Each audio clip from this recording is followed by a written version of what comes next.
जो हम कर रहे हैं भुगतान शेष करेंगे। भुगतान शेष होता क्या है, एक लेखा वर्ष में एक देश के वासियों और शेष के निवासियों के बीच में हुए सभी आर्थिक लेन देन के लेखा जोखा को भुगतान शेष कहा जाता है। भुगतान शेष मतलब एक देश में रहने वाले लोग बाग और दूसरे देश में रहने वाले लोग बाग, इनके बीच में जो भी काम होता है और उस काम का जो भी रिकॉर्ड रखा जाता है उसको बोलते हैं क्या, भुगतान शेष। BOP is a systematic record all economic transaction between the resident of a country and rest of the world is called BOP.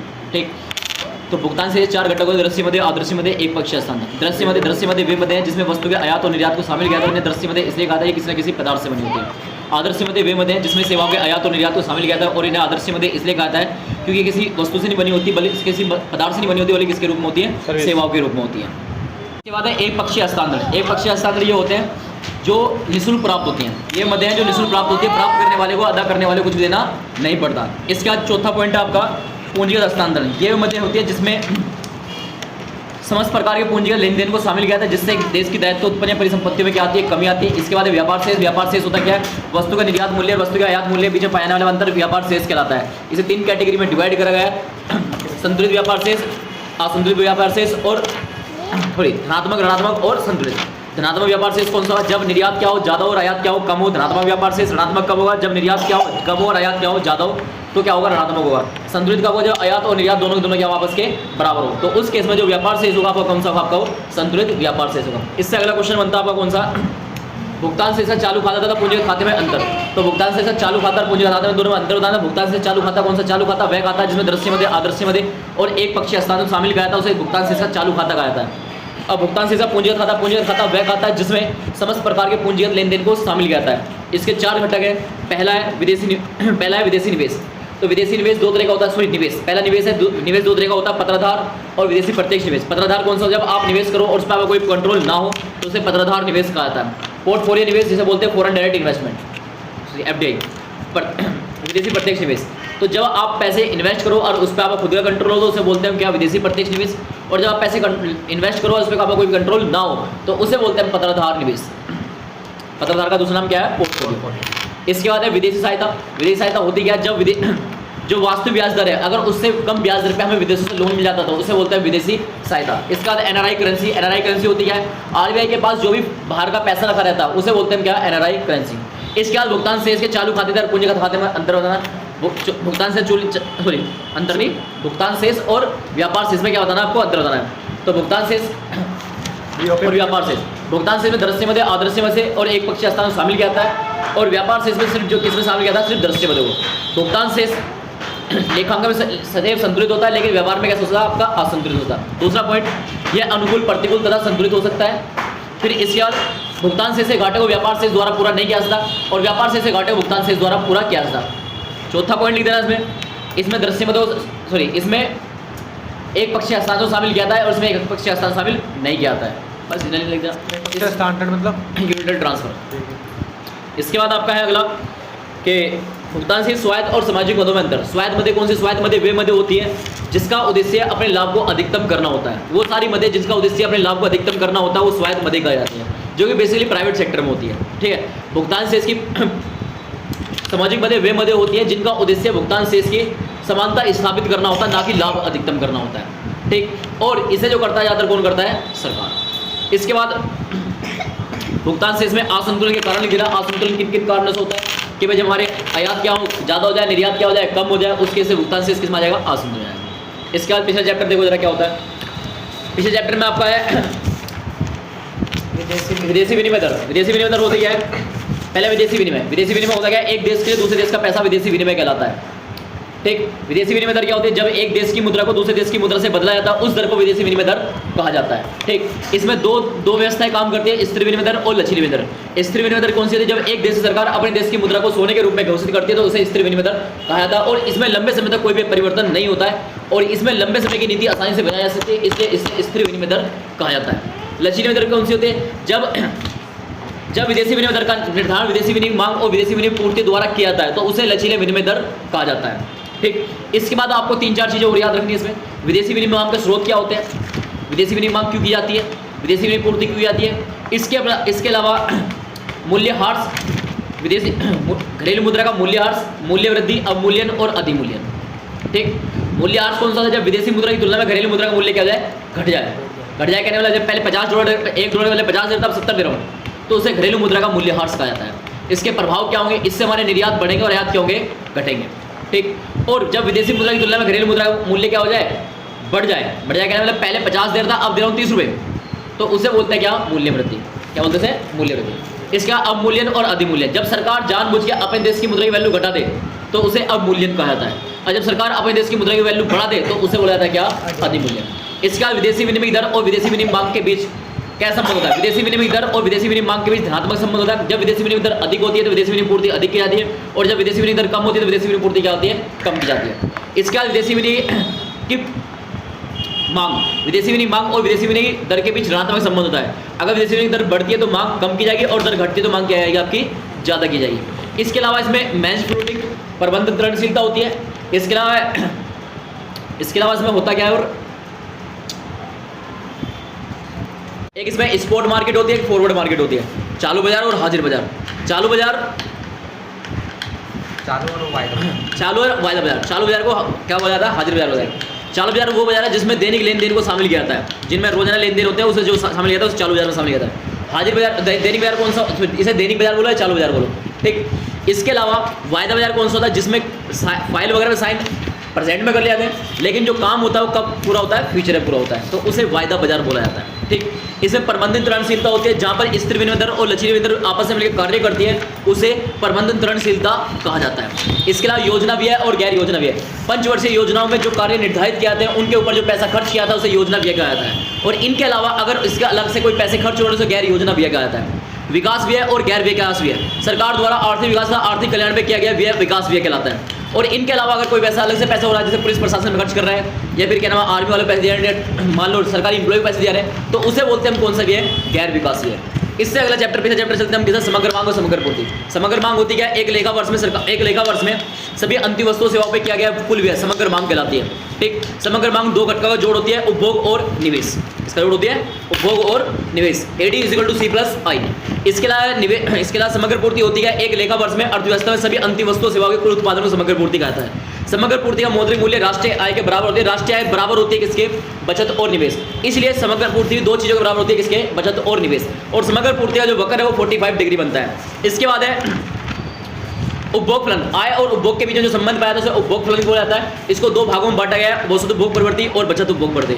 औसत उपभोग प्रवृत्ति होती क्या है, आय और बचत के अनुपात को औसत उपभोग प्रवृत्ति कहा जाता है। सीमांत बचत प्रवृत्ति कौन सी होती है, सीमांत आय में परिवर्तन के फलस्वरूप बचत में परिवर्तन के अनुपात को सीमांत बचत प्रवृत्ति कहा जाता है। इसके अलावा है आपका बचत फलन प्रवृत्ति, आय और बचत के बीच में जो संबंध पाया था उसे बचत फलन प्रवृत्ति कहा जाता है। और इसे भी दो भागों में बांटा गया है, औसत बचत प्रवृत्ति और सीमांत बचत प्रवृत्ति। आय और बचत के अनुपात को सीमांत बचत प्रवृत्ति कहा जाता है। आय में परिवर्तन के फलस्वरूप बचत में परिवर्तन के अनुपात को सीमांत बचत प्रवृत्ति कहा जाता है। इसके अलावा इसमें निवेश दो तरह का होता है, स्वायत्त निवेश और प्रेरित निवेश। स्वायत्त निवेश वो निवेश होता है जो आय तथा लाभ की भावना से प्रेरित होकर नहीं किया जाता। प्रेरित निवेश वो निवेश होता है जो आय तथा लाभ की भावना से प्रेरित होकर किया जाता है।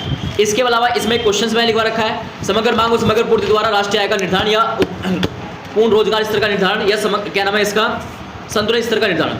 तो सबसे पहले डेफिनेशन लिखनी समग्र मांग की, उसके बाद समग्र पूर्ति की। फिर केंद्र के अनुसार राष्ट्रीय आय का निर्धारण उस स्तर पर होता है जहां पर समग्र मांग और समग्र पूर्ति दोनों एक दूसरे के क्या होती हैं, बराबर होती है। इसमें एक मैंने डायग्राम बनवा रखा है, एक टेबल बना रखी है। टेबल में मैंने सबसे पहले लिखा हुआ आय, जिसमें 0, 100, 200, 300, 400, 500, 600। इसके अलावा उपभोग लिखा हुआ कितना, 100, 150, 200, 250, 50, 50 से क्या कर देगा, बढ़ा देगा। इसके अलावा इसमें निवेश लिखा हुआ, निवेश क्या लिखा हुआ मैंने 100, 100 सब में फिक्स लिखा हुआ, क्योंकि 100 फिक्स इसलिए लिया आता है क्योंकि एक राइटर है जिसका नाम क्या था, केन्स था, और केन्स ने अल्पकाल में निवेश को क्या मानता है, स्थिर मानता है, इसलिए हम भी क्या मान चलेंगे, स्थिर मान के चलेंगे। इसके अलावा AD का फॉर्मूला AD = C+I करके इन्वेंट निकाल लगा। AS का फॉर्मूला था AD = C+S, ठीक है। इनके हिसाब से मैंने एक कर्व बनाया हुआ। फिर मैंने इस कर्व को क्या करा हुआ, एक्सप्लेन करा हुआ। एक्सप्लेन क्या करा हुआ, जब समग्र मांग समग्र पूर्ति से क्या होती है, कम होती है। जब समग्र मांग समग्र पूर्ति से क्या होती है, कम होती है, तो इस केस में जो उत्पादक का बचा हुआ माल सारा बिक जाता है, और उत्पादक अपने उत्पादन को बढ़ाने के लिए वो क्या करता है, प्रोत्साहित होता है, और अपने उत्पादन तब तक बढ़ाता जब तक समग्र मांग और समग्र पूर्ति क्या है, बराबर हो जाए। फिर दूसरा स्टेज है समग्र मांग और समग्र पूर्ति। जिस स्तर पर समग्र मांग और समग्र पूर्ति दोनों एक दूसरे के बराबर होते हैं उसे संतुलित स्तर कहा जाता है। फिर जब समग्र पूर्ति क्या होती है, ज्यादा होती है, समग्र मांग क्या होती है, कम होती है, तो इस केस में उत्पादक का बिना बिका माल क्या होना है, बचने लगता है। तो उस केस में उत्पादक अपने उत्पादन क्या करेगा, कम करेगा, और तब तक कम करेगा तब तक जब तक समग्र मांग और समग्र पूर्ति क्या होना है, बराबर होना है। इसी बेस पर दूसरा क्वेश्चन बनेगा आपका कौन सा, बचत तथा निवेश की सहायता से राष्ट्रीय आय का निर्धारण। बिल्कुल सेम क्वेश्चन है, ऐसे एक्सप्लेन कर दो इसे। फिर इसके बाद आपका निवेश गुणांक। निवेश गुणांक होता क्या है, आय में परिवर्तन, निवेश में परिवर्तन के फलस्वरूप आय में परिवर्तन के अनुपात को निवेश गुणांक कहा जाता है। K is equal to delta y upon में डेल्टा आई। ठीक, इसके बाद है एमपीसी और के में संबंध बनाना है। एमपीसी मतलब सीमांत बचत पर सीमांत, एमपीसी सीमांत उपभोग प्रवृत्ति और निवेश गुणांक में संबंध, इनके बीच में क्या संबंध है? धनात्मक। अगर एमपीसी का मान ज्यादा होगा, के का मान ज्यादा होगा, एमपीसी का मान कम होगा, के का मान क्या होगा? कम होगा। इसमें मैंने फिर एमपीसी की वैल्यू लेट करके जीरो से लेके किसके बीच में? 0 से लेके 1 के बीच में। ठीक, फिर इसमें मैंने सोल्व कर रखा, के का फॉर्मूला लगा 1/1 माइनस एमपीसी। इसी तरीके से एमपीएस और के बीच में ऋणात्मक संबंध, नेगेटिव संबंध होता है। एमपीएस का मान जितना ज्यादा होगा, के का मान उतना कम होगा। एमपीएस का मान जितना कम होगा, के का मान उतना क्या होगा? आपका ज्यादा होगा। इसके बाद फिर मैंने लिखवा रखा इसमें निवेश गुणांक की कार्यविधि इसमें जो है, जिसमें मैंने एक टेबल बनवा रखी है। ठीक, उसको आप खुद पढ़ोगे। सरकारी बजट देखो, सरकारी बजट होता क्या है? एक लेखा वर्ष में सरकार के अनुमानित आय और अनुमानित व्यय के विवरणों को सरकारी बजट कहा जाता है। ठीक है, इसके 4 उद्देश्य होते हैं। पहला उद्देश्य संसाधनों कुशल आवंटन। संसाधनों कुशल आवंटन करने के लिए सरकार के पास 2 उपकरण होते हैं, कर और आर्थिक सहायता। जो संसाधन स्वास्थ्य के लिए हानिकारक होते हैं उन पर सरकार अधिक दर से कर लगाती है, और जो स्वास्थ्य के लिए फायदेमंद नहीं होते हैं, जो स्वास्थ्य के लिए फायदेमंद होते हैं उन पर सरकार क्या देती है? आर्थिक सहायता देती है। और जो स्वास्थ्य के लिए फायदेमंद नहीं होते उन पर क्या लगाती है? टैक्स लगाती है। फिर है इसका आय व संपत्तियां पुनः आवंटन। आय व संपत्तियां पुनः आवंटन सरकार का एक महत्वपूर्ण कार्य है। आय व संपत्तियां पुनः आवंटन करने के लिए सरकार के पास 2 उपकरण होते हैं, कर और आर्थिक सहायता। धनी व्यक्ति पर अधिक दर से कर लगाया था, निर्धनों पर क्या जाती है? आर्थिक सहायता जाती है। इसके बाद है आपका आर्थिक स्थिरता।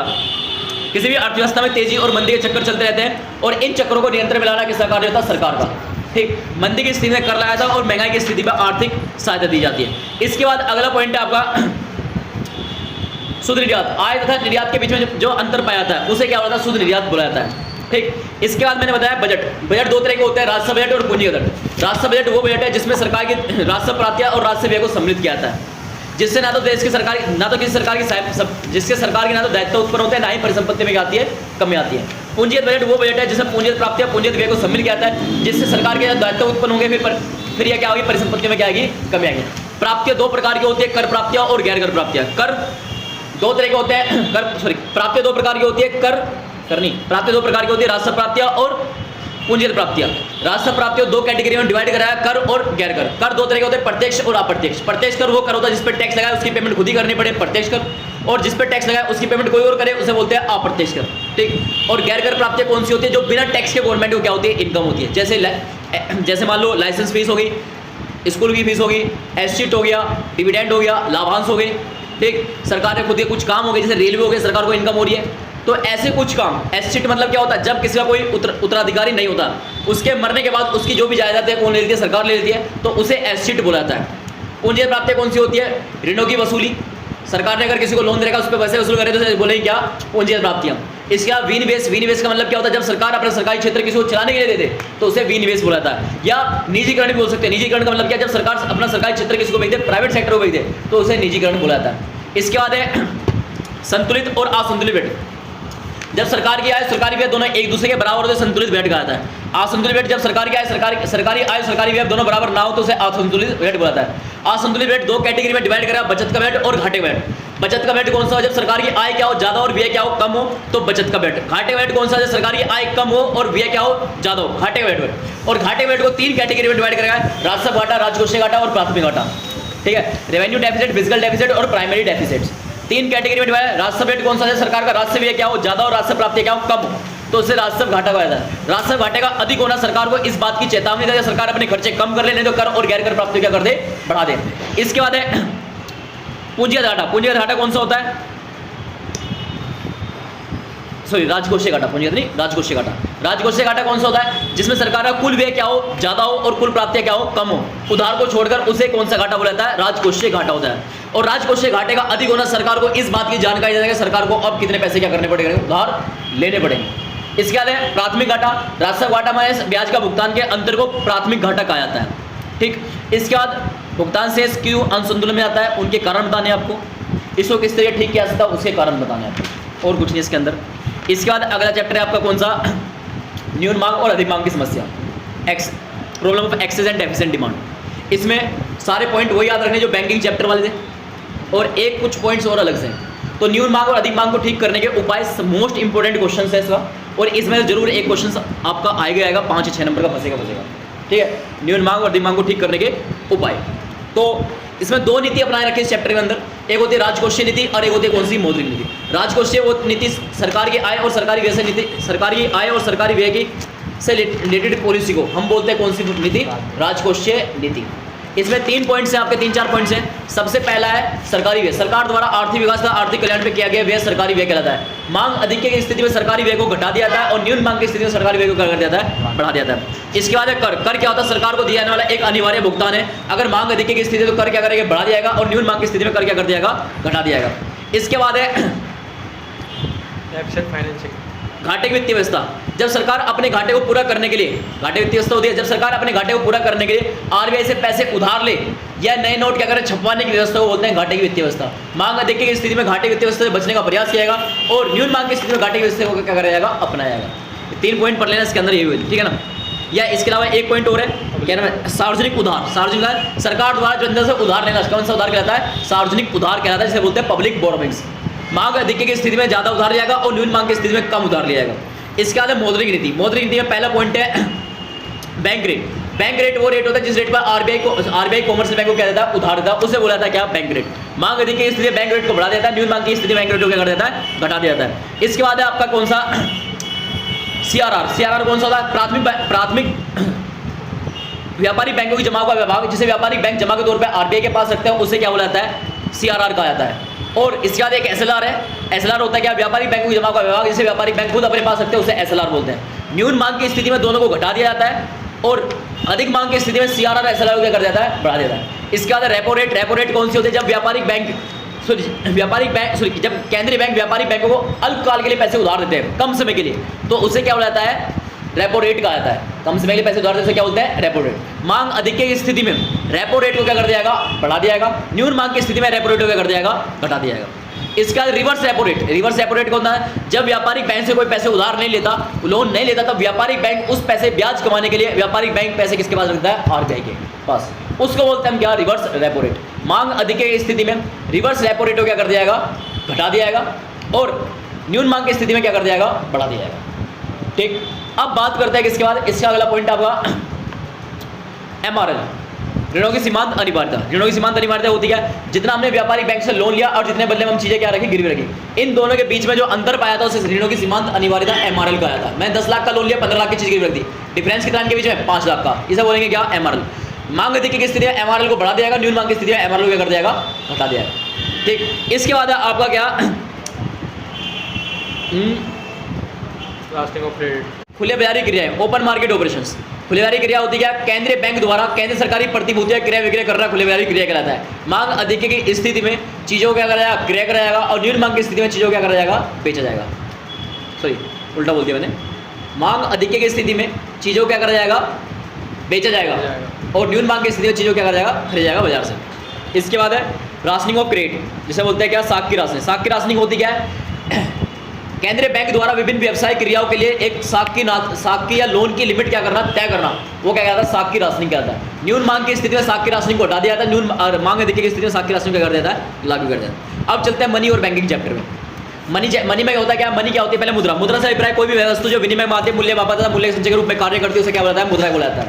ठीक है, इसके बाद वस्तु विनिमय प्रणाली। वस्तु विनिमय प्रणाली होती है जिस अर्थव्यवस्था में वस्तु का लेनदेन वस्तु से क्या आता है, उसे वस्तु विनिमय प्रणाली कहा जाता है। इसकी 4 कठिनाइयां वस्तु विनिमय प्रणाली। पहला, आवश्यकता को दोनों श्रेणियों का अभाव। इससे अभिप्राय यह है किसी एक व्यक्ति की वस्तु दूसरे व्यक्ति की जरूरत को पूरा करते, दूसरे व्यक्ति की वस्तु पहले व्यक्ति की जरूरत को क्या करते, पूरा करते। लेकिन यह कार्य वस्तु विनिमय प्रणाली में क्या था, कठिन था। दूसरा पॉइंट है इसमें स्थगित भुगतान का मान, जिन भुगतानों वर्तमान में न करके भविष्य में स्थगित कर दिया उसे स्थगित भुगतान कहा था। वस्तु विनिमय प्रणाली में यह कार्य भी क्या था, कठिन था। इसके बाद है मूल्य मापन में कठिनाई। जो वस्तु विनिमय प्रणाली में जो वस्तु विनिमय की जाती है, उनके मूल्य मापन में क्या आती है, कठिनाई आती है। फिर इसके बाद मूल्य संचय प्रणाली का अभाव। मुद्रा की अनुपस्थिति में वस्तु के रूप में वस्तु संचय करना क्या होता था, कठिन होता था। फिर इसके बाद मुद्रा की पूर्ति। मुद्रा की पूर्ति एक स्टॉक की अवधारणा जिसे एक निश्चित समय लोगों के पास कुल मुद्रा के रूप में क्या होता है, मापा जाता है। मुद्रा की पूर्ति 2 घटक होते हैं, करेंसी और मांग जमाएं। करेंसी क्या होती है, चलन में कागजी नोट और सिक्कों का जोड़ क्या कहलाती है, करेंसी कहलाती है। मांग जमाएं, जो पैसा हमारा बैंक बढ़ा और उस पैसे को कभी बैंक से निकाला जाए उसे बोलते हैं क्या, मांग जमाएं। इसके बाद मुद्रा पूर्ति के प्रकार, आदेश मुद्रा, न्यास मुद्रा, पूर्णकाय मुद्रा, साख मुद्रा। आदेश मुद्रा वो मुद्रा होती है जो एक देश के अंदर एक देश की सरकार से आदेश चलती है, उसे आदेश मुद्रा कहा जाता है। न्यास मुद्रा वो होती है जो विश्वास के ऊपर क्या होती है, आधारित होती है, जैसे चेक से लेन देन करा। पूर्णकाय मुद्रा वो होती है जो सिक्कों के रूप में होती है, जिसमें सिक्के पे अंकित मूल्य और उसका वस्तु मूल्य है, मतलब सिक्के पे कितने, 1 रुपये का सिक्का और बनाने की लागत भी कितनी आ रही है, 1 रुपया आ रही है, तो उसे बोलते हैं पूर्णकाय मुद्रा। इसका साख मुद्रा। साख मुद्रा कौन सी होती है, जब मौद्रिक मूल्य वस्तु का मुद्रा का मौद्रिक मूल्य क्या हो ज़्यादा, उसका लागत मूल्य क्या हो कम हो। 2000 का नोट है, उसकी लागत आ रही है 2-4 रुपए, चल ज़्यादा में रहा है तो इसे बोलेंगे हम कौन सी मुद्रा, साख मुद्रा। आधुनिक युग में मुद्रा की पूर्ति कौन करता है? 3 लोग मिलकर करते हैं, केंद्रीय बैंक, व्यापारी बैंक और केंद्रीय सरकार। केंद्रीय सरकार ऑर्डर देती है किसको? केंद्रीय बैंक को। केंद्रीय बैंक नोट छाप के देता है व्यापारी बैंक को, व्यापारी बैंक किसको देता है? जनता को। और केंद्रीय बैंक जब नोट छपाती है, जब केंद्रीय बैंक को नोट छपवाने होते हैं तब उसे 200 करोड़ रुपए का रिजर्व रखना पड़ता है किसके पास? आरबीआई के पास, जिसमें 115 करोड़ रुपए का क्या होता है? गोल्ड होता है, 85 करोड़ रुपए क्या होती है? विदेशी मुद्रा होती है। इसके बाद चलते हैं अगला चैप्टर आपका बैंकिंग। बैंकिंग में होता क्या है? बैंक दो तरह के होते हैं, केंद्रीय बैंक और व्यापारिक बैंक। व्यापारिक बैंक कौन से? व्यापारिक बैंक वो वित्तीय संस्था जो जनता की जमा को स्वीकार करती है, जनता को क्या देती है? ऋण देती है, उसे व्यापारिक बैंक बोला जाता है। और केंद्रीय बैंक क्या होता है? केंद्रीय बैंक देश का सर्वोच्च बैंक है जो संपूर्ण बैंकिंग प्रणाली को नियंत्रित करता है, देश में मुद्रा जारी करता है, ब्याज दर क्या करता है? निर्धारित करता है, उसे बोलते हैं क्या? केंद्रीय बैंक। इसका एक वित्तीय संस्था भी होती है इसके अंदर। वित्तीय संस्था होती कौन सी है? जो दोनों में से एक काम पूरा करे, या जमा स्वीकार करे या ऋण देने का काम करे, उसे वित्तीय संस्था बोला है। जैसे पोस्ट ऑफिस आपकी जमा स्वीकार करेंगे, आपको लोन नहीं देंगे, ये वित्तीय संस्था है। मुथूट फाइनेंस आपको लोन देंगे लेकिन आपकी जमा स्वीकार नहीं करेंगे, ये भी वित्तीय संस्था है। ठीक, इसके बाद है साख, व्यापारी बैंक द्वारा साख निर्माण की कार्यविधि, इसे आप खुद पढ़ोगे। ठीक, इसके बाद है केंद्रीय बैंक के कार्य और केंद्रीय बैंक, ये मोस्ट इंपोर्टेंट है। केंद्रीय बैंक बताया मैंने अभी क्या होता है। केंद्रीय बैंक के पहला कार्य कौन सा है? नोट जारी करना। नोट जारी करना केंद्रीय बैंक का एक महत्वपूर्ण कार्य है। 1 रुपए के नोट और सिक्कों को छोड़कर समस्त प्रकार की मुद्रा न्यूनतम कोषों के आधार पर केंद्रीय बैंक द्वारा जारी की जाती है। इसके बाद है बैंकों का बैंक। केंद्रीय बैंक बैंकों का बैंक है, ठीक है। और एक केंद्रीय बैंक का अपने बैंक के साथ लगभग वही संबंध है जो एक आम आदमी का अपने बैंक के साथ होता है। हमें जो लोन देता है कौन देता है? व्यापारिक बैंक। व्यापारिक बैंक कौन देता है? केंद्रीय बैंक। हम किसे कंट्रोल में आते हैं? व्यापारिक बैंक के। व्यापारिक बैंक किसे कंट्रोल में आते हैं? आरबीआई के। हमारे अकाउंट कहाँ खुलते हैं? व्यापारिक बैंक में। व्यापारिक बैंक कहाँ खुलते हैं? केंद्रीय बैंक में। आगे पास में इसके बाद देखो तीसरा पॉइंट, तीसरा भाई सरकार का बैंक। केंद्रीय बैंक सरकार का बैंक है, एजेंट तथा वित्तीय परामर्शदाता सरकार के रूप में क्या करता है? काम करता है। केंद्रीय बैंक बैंकों का बैंक, सरकार का बैंक बोल सकते हैं, सॉरी सरकार का बैंक। सरकार का बैंक होता क्या है? जो केंद्रीय बैंक सरकार को क्या करता है? फाइनेंशियल एडवाइस देता है। तो एक तरीके देखा जाए जो केंद्रीय बैंक है वो सरकार का क्या कहलाता है? बैंक कहलाता है। इसके बाद अंतिम ऋण दाता, जब किसी भी व्यापारिक बैंक को कहीं से भी लोन प्राप्त ना हो तो उसे कौन बैंक कौन लोन देता है? व्यापारिक, सॉरी कौन लोन देता है? केंद्रीय बैंक। और इसलिए केंद्रीय बैंक क्या कहलाता है? उसके लिए अंतिम ऋणदाता कहलाता है। विदेशी मुद्रा कोषों का संरक्षण, देश के अंदर जो भी विदेशी मुद्रा आ रही है उसको रखने का जो अधिकार है वो सिर्फ और सिर्फ किसके पास है? आरबीआई के पास। किसके पास है? आरबीआई। इसके बाद साख का नियंत्रण, कब मुद्रा की पूर्ति बढ़ानी है, कब मुद्रा की पूर्ति घटानी है, ये भी कौन तय करता है? आरबीआई तय करता है। इसके बाद है केंद्रीय बैंक और व्यापारिक बैंकों में अंतर। केंद्रीय बैंक देश का सर्वोच्च बैंक और संपूर्ण बैंकों की प्रणाली को क्या करता है? कंट्रोल करता है, नियंत्रण करता है। वाणिज्य बैंक जो है वो किसके कंट्रोल में आता है? केंद्रीय बैंक के कंट्रोल में आता है। इसका लक्ष्य समाज का कल्याण करना। केंद्रीय बैंक का लक्ष्य जो होता है सामाजिक कल्याण करना होता है, और व्यापारिक बैंक का जो लक्ष्य होता है वो क्या होता है? अपने लाभों क्या करना होता है? अधिकतम करना होता है। ये मुद्रा जारी कर सकता है केंद्रीय बैंक, लेकिन व्यापारी बैंक मुद्रा जारी नहीं कर सकता। बाहर से जो पैसे रखने का, बाहर से जो विदेशी पैसा आ रहा है उसे रखने का अधिकार आरबीआई के पास होता है, व्यापारिक बैंक के पास ऐसा कोई अधिकार नहीं होता है। इसके बाद बात करें केंद्रीय बैंक द्वारा मुद्रा की पूर्ति किस तरीके से नियंत्रण किया जाता है। इसमें मैंने अभी सारे पॉइंट बताए, आपको कौन कौन से बताए? सीआरआर, एसएलआर, बैंक दर, रेपो दर, रिवर्स रेपो दर, ठीक है। तो सबसे पहले बात करते हैं बैंक दर। बैंक दर वो दर होती है जिस दर पर केंद्रीय बैंक व्यापारिक बैंक को पैसे उधार देता है, उसे बैंक दर कहा जाता है। अगर मुद्रा की पूर्ति बढ़ानी है तो बैंक दर को घटा दिया जाएगा, और मुद्रा की पूर्ति घटानी है तो बैंक दर को क्या कर जाएगा? बढ़ा दिया जाएगा। रिवर्स, इसके बाद है अभी बताया बैंक दर। इसके बाद अभी कौन सी? रेपो दर। रेपो दर वो दर होती है जिस दर पर केंद्रीय बैंक व्यापारिक बैंक को अल्पकाल के लिए पैसे क्या करता है? उधार देता है, कम समय के लिए पैसे उधार देता है, उसे बोलते हैं क्या? रेपो दर। इसमें भी अगर मांग अधिक कह रहा हूँ, अगर मुद्रा की पूर्ति क्या करनी है? बढ़ानी है तो रेपो दर को क्या कर दिया जाएगा? घटा दिया जाएगा, और घटानी है तो बढ़ा दिया जाएगा रेपो दर को। इसके बाद आपका रिवर्स रेपो दर। रिवर्स रेपो दर होती क्या? जब व्यापारिक बैंक से कोई लोन नहीं लेता तब उसके वो अपने पैसे पे ब्याज कमाने के लिए किसके पास पैसे रख देता है? वो अपने जो पैसे जमा करते हैं किसके पास? आरबीआई के पास। उसे बोलते हैं हम क्या? रिवर्स रेपो दर। अगर मुद्रा की पूर्ति बढ़ानी है तो रिवर्स रेपो दर को बढ़ा दिया जाएगा, और मुद्रा की पूर्ति घटानी है तो रिवर्स रेपो दर को क्या कर दिया जाएगा? घटा दिया जाएगा।